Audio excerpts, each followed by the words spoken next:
Ito ang graphics animation na inilabas ng China kung saan ipinapakita ang simulation ng kanilang military drills sa paligid ng Taiwan. May mga pinakawalang misal na bumagsak sa ilang syudad ng Taiwan gaya ng Taipei at Kaohsiung. Meron ding warships na pumasok sa response zone ng Taiwan. Layon daw nitong tingnan ang kakayahan ng China para manako. Pero bukod dyan, parusa rin ito sa bagong halal na presidente ng Taiwan na si Lai Ching-te.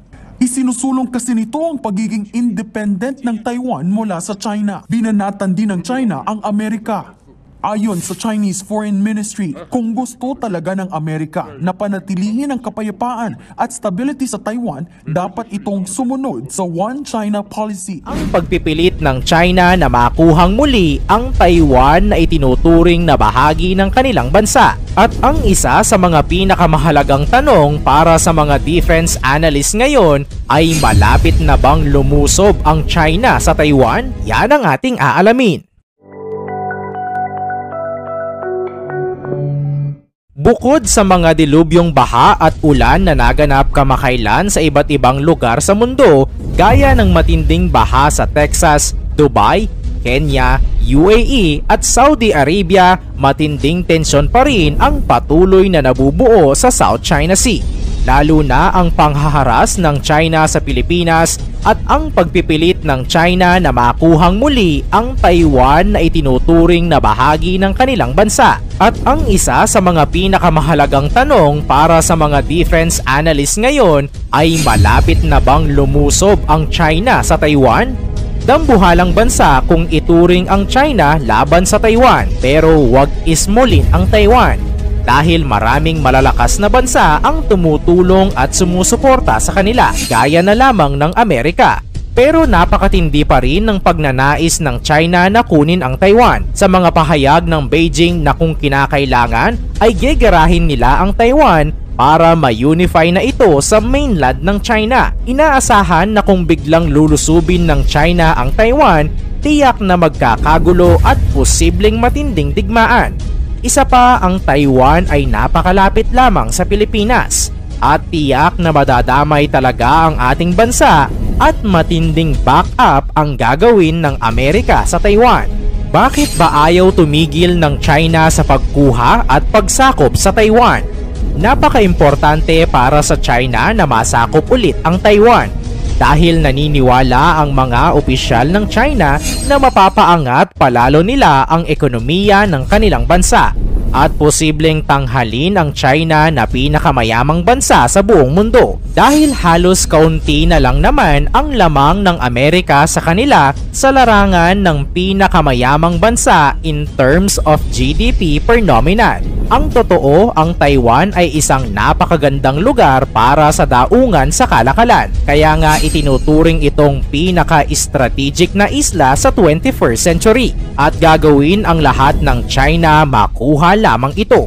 At kung iisipin bakit ganoon na lamang ang pagprotekta ng Amerika sa Taiwan, kaya naman hindi na nakapagtataka na maraming military officials ng China na nagagalit sa mga bansang tumutulong at sumusuporta sa Taiwan. Nagbigay ang Chinese general na si Zhang Yuxia ng isang nakakatakot na babala sa mundo.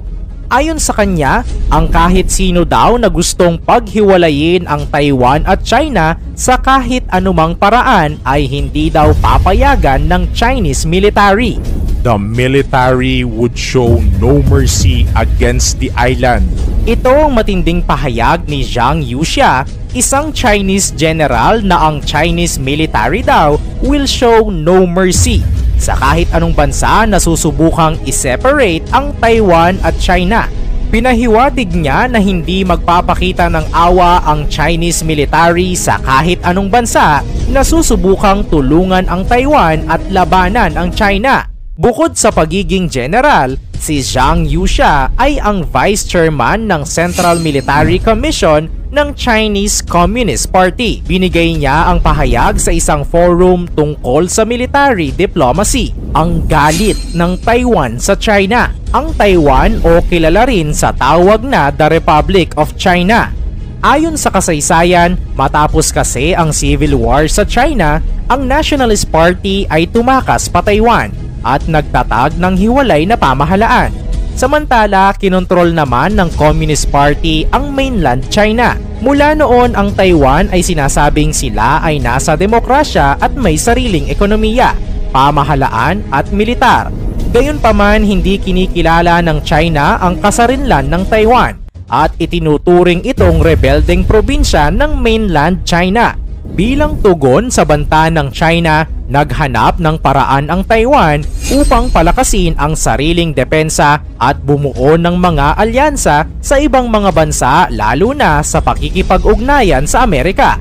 Kaya't mapasa hanggang ngayon ay matindi pa rin ang hidwaan at palakasan sa pagitan ng Taiwan at China. Matatandaan din noong nakaraang taon ay nagbanta ang China na handa itong makipaggera upang mapigilan ang deklarasyon ng kalayaan ng Taiwan. Binalaan din ng China ang mga bansang manghihimasok sa issue. Bukod sa ibang pinag-aagawang teritoryo, sinasabi ng mga dalubhasa na ang bansang Taiwan ang posibleng maging dahilan ng isang matinding digmaan sa pagitan ng China at Amerika. At bukod sa Taiwan, mas mainit pa rin ang tensyon ng China at Pilipinas sa West Philippine Sea. Maaalala rin natin na sinabi ni Xi Jinping na pinaghahanda niya ang kanyang mga sundalo sa posibleng pagkakaroon ng military conflict sa dagat. Sa kabila ng pangharas at pambubuli ng China sa sarili nating teritoryo, hindi nyo ba naitanong bakit malakas ang loob ng China na gawin iyon? Bakit nga ba ginawa ito ng Chinese Coast Guard? Ayon sa paulit-ulit na pahayag ng China, ginawa lamang daw nila ito dahil nang himasok daw ang Pilipinas sa sakop nilang isla na Wangyan Island na tinatawag nating Panatag Shoal na sakop pa rin ng ating teritoryo sa West Philippine Sea. At talagang nanindigan pa ang China sa kanilang ginawa at sinabing inexpel daw talaga nila ang mga barko ng Pilipinas sa Scarborough Shoal at hindi daw tumutupad ang Pilipinas sa kasunduan sa China.